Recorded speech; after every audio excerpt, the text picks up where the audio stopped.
bu ma caché te lenn si ñoom bu ma ko defoon j'aurais di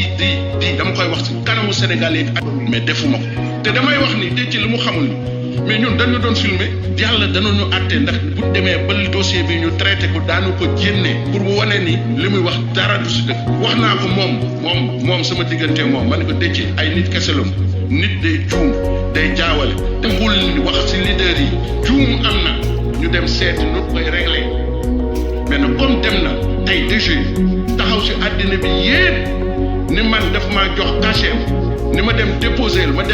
leneen dama bëgg a wax loolu dëgg te am nañu ay seede moom 34 dossiers yi yëpp moo jël cachet moo ko cacheté plus la liste nationale titulaire et suppléant moom mooy joxe dossiers yi kooku waa DG commission bi mën na ko du question DG damay wax waa commission bi mën na koo seede ñi nga xam ne ni ñoo nekkoon suñu gannaaw ndax dossier Dakar c'est le dernier dossier pour wane ni xam ne li muy wax du dëgg yow dossier Dakar moom noonu mujjee la terre moment boobu ñu déposé le dernier dossier fan la war a mën dem da lu muy réglé ji lan la mën réglé ji l'accord laa muy wax l'accord c'était réglé